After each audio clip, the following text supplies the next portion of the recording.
Hello and welcome, adventurers!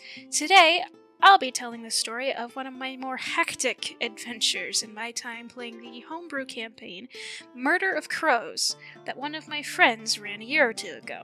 So, sit back, relax, and grab a snack. I'm Lunar Phoenix, and welcome to D&D Storytime. To set the scene, this adventure took place 4 sessions after the encounter with the baby black dragons and the tussle with the BBEG. We'd gotten out of the Shadow Realm and were now on the road again to the big Magic Academy to the south. We were planning on taking a shortcut through an old dwarven settlement that had been abandoned centuries ago. Our cleric Brian had gone missing along with our rogue in the Shadow Realm, and thus only Junior, Cecily, and Nyx were hitting the trail to the school. While we were walking, we find this strange tree. Junior uses his divine sensibility and learns that the tree is giving off a celestial-like aura. Either way, it seems to be consecrated ground of some kind around the tree. He actually punches the thing while he's looking over it and gets the feeling he's being watched. Turns out it was Matthias watching us, so Junior lashes out at him and the two have a back and forth, during which a hooded figure appears near the camp. Junior decides to sneak off to see if it's Matthias in the hood when the figure moves off, but he flunked his stealth check. Brian comes stumbling out of the tree with Goldenear now gone, and Junior comes back to the camp. Shortly after, this big whirlwind picks up and the tree starts swinging wildly like the Whomping Willow from Harry Potter. So, we fight the crazy, corrupted tree. During the fight, we learn that the tree is actually trying to eat us, and we just take turns wailing on the thing. Combat ends with the tree getting flambéed via fireball. After things calm down, we regroup and hit the road for the abandoned dwarven settlement of Culturum. We take a minute to find the road since it's been a hot minute since it got used. Once we find the actual path, we follow it. Along the way, Brian gets a wisdom save and flunks it.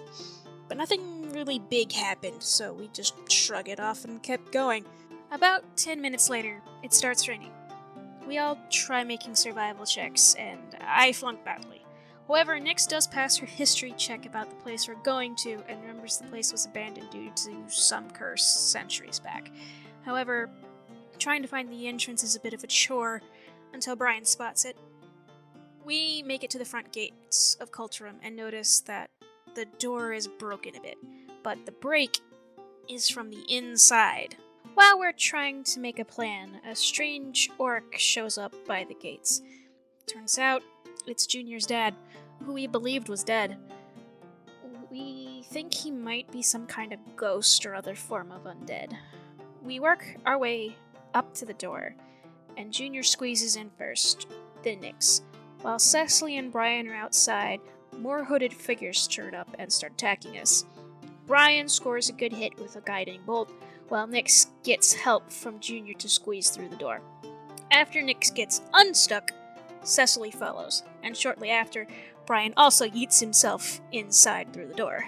After we make it in, the hooded figures vanish, and something or some things start making their way through the trees towards the gates. Turns out, it's a Walking Dead-style horde of zombies. Seeing that the numbers of undead are way more than the 4 of us can take, Nyx has an idea. She can rig one of her cannons to explode and cause a cave-in by the entrance. Which she does, and as the story goes, rocks fell. However, nobody died. We were just stuck in the rubble, and Junior had to help dig out a lot of us. Nyx, in particular, got stuck under so much rock that she ran out of air and passed out. Thankfully, Junior dug her out just in time and gave her some lay on hands that popped her back up. But aside from a few bumps and bruises, everyone was largely okay. With the zombie threat sealed off and everyone back together, we make our descent into the abandoned halls of Culturum. We find there are 2 bends in the tunnel from the point where we started at, and eventually find a way down. As we're working our way lower, we attempt to sneak, but Junior fails his stealth check again. So we're a bit on edge. As we're walking, we make perception checks, and to make up for his failing his stealth check, Junior gets a natural 20 on his perception, to which he notices that there is a broken tripwire in the perfectly circular room we're in. There also happens to be a smaller circle carved into the floor of the chamber, and that there's cracks in the left side of the wall.